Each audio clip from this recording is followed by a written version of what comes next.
before I get back to my accommodation. This nice noodle stand here. Noodle stand Kourakuen. So they got a bare basic menu here. They got some dumplings, ramen with soy sauce based soup, with miso, salt based, and half serving of fried rice. Let's dive in and let's get it.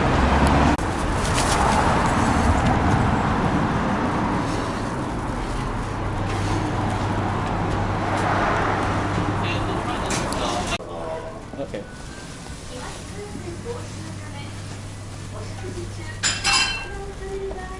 Oops. So this is the setup here. Got some soy sauce, vinegar, white pepper, menu here as well.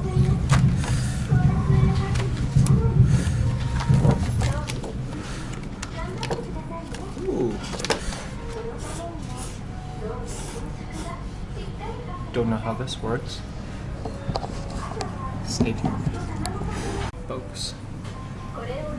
So this is their menu here. Drinks, packaged stuff, appetizers to go, bentos, combos.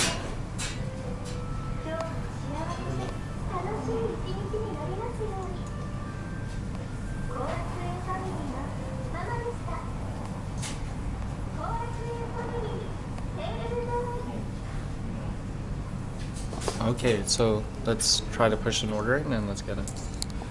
Just push this one through. After you click it, you select one item, pick one item, but I've already confirmed that.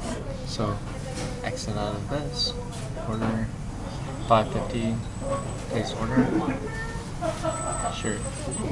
So I believe I got I'll ask them, but I'll pay it shortly after. Stay tuned. So the ramen has arrived here.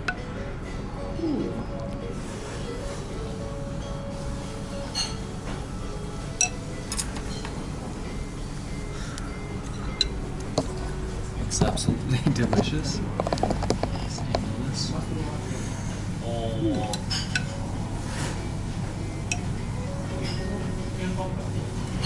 Thicker noodles.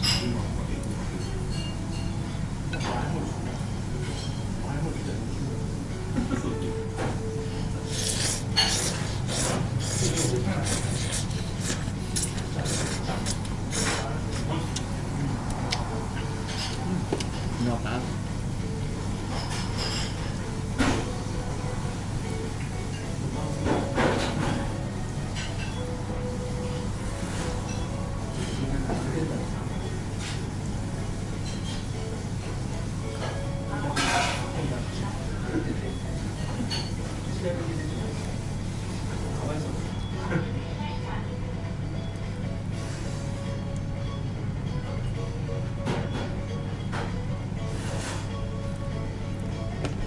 Let's try the pork, see how it is. Nice and pretty. Bring it a little smidge closer.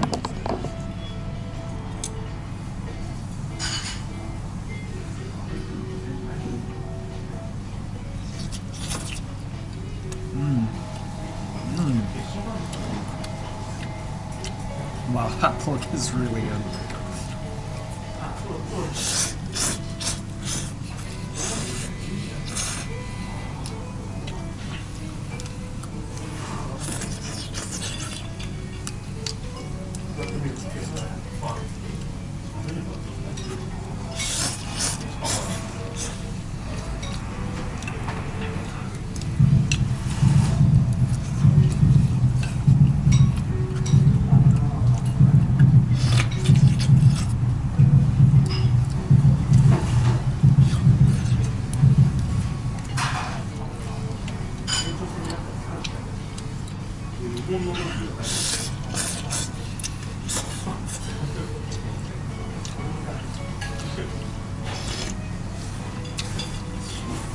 The pork is really good.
The damage only is 450, 490. You know it's not a tourist trap when the menu is in Japanese only.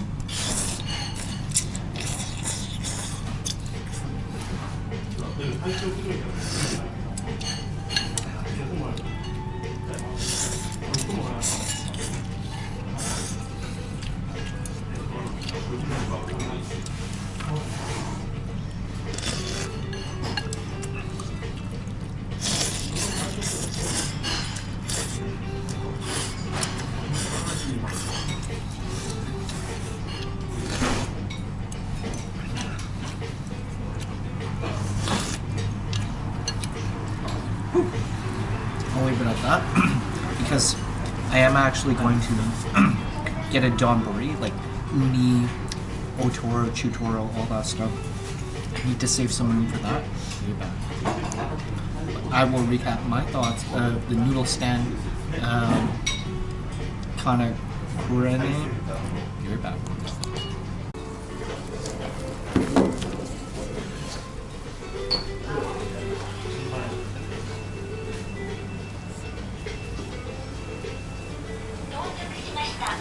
Here, new, click subscribe. If you're returning, appreciate you. So in Japan, hope you're enjoying the series, doing a recap review of the noodle stand, Kourakuen. So I searched online. It's a very popular brand, very well established, and it's very popular in Asia just because the noodles very similar to how the Chinese like to eat it. So they have a bunch of restaurants in China, Thailand, and so on and so forth. So thought I'd check it out. The ramen I ended up ordering was the miso, and I would say it's decently spicy. So this is Japanese. This is the price in today's terms. I guess it went up because when I paid it was $5.60. So it has egg in there, I think dairy, and I'm not quite sure if that's gluten. And then of course it's saying it's 1,000 calories. I would assume that one of these is protein, one of these is salt, one of these is fat percentage. I'm not Japanese, but it ended up coming with a seafood pancake, bamboo shoots, egg, chashu, which was nice. It was very loaded. In terms of a ramen, I did like the spicy miso base, and the noodles were on the thicker side. I personally prefer thinner noodles, but it was a nice delight. It seems like in Japan the broth that they utilize, it's nice and hearty, which is fantastic. Yeah. In terms of ramen, I would say that thicker noodles are probably a preference in Japan there, just because I was recollecting the ramen I had, and they prefer thicker noodles.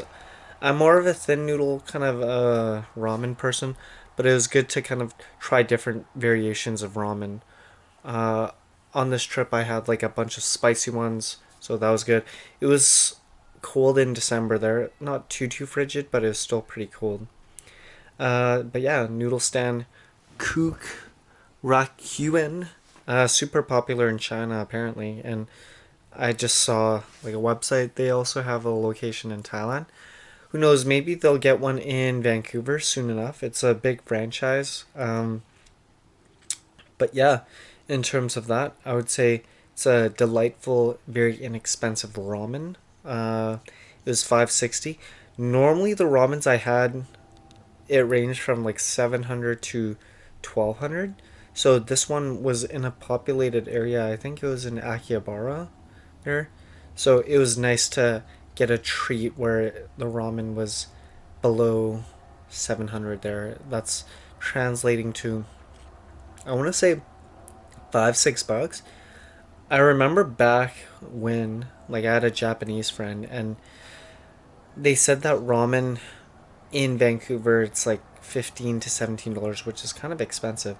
Whereas Japan you can get it for $5 to $7 or such. So this proved to be the case. It was like very inexpensive, which was nice. And it's an introvert's heaven as well.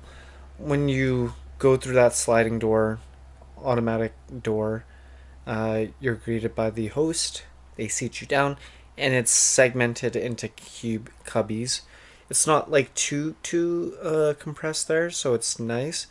And there's quite a bit of ample table space. So if you order a lot of food, like a bento, 2 ramens and such, then you can definitely. I don't believe you can move the seating. I think it's fixed. But yeah, it's an introvert's heaven just because it's segmented, which is nice. And table side, they provide a lot of condiments, like white pepper, um, like vinegar. I was expecting like a spicier, like shaker, but it's okay. Yeah, it's an introvert's heaven. The spicy miso is fantastic. I couldn't finish the ramen because I think this was like my third stop of the day already at this point. But yeah, I'll leave it at that. In terms of a rating for the ramen, I wouldn't say it's the best one. I would give it like a probably solid 8.5. It wasn't the best in Tokyo I've had. If it was firing on all cylinders of torch chashu pork, thin noodles, I would rate it higher. But of course, what gives it a really high score is the taste of the broth, very thick, very flavorful, very inexpensive, and the quality of service as well. Like they have with ease by touching like the iPad situation, so it was nice. But yeah, it probably would be a traveler's recommendation, I would say, just because very inexpensive, good flavor in a busy area, and I believe it's open super super late as well. I can't remember the hours, but yeah, all in all, the experience of the noodle stand, Kukurakuen, uh, would love to have it here in Vancouver. But hope you're enjoying this Tokyo series. If you're new, click subscribe. If you're returning, appreciate you. Take care. Signing off, and bye for now.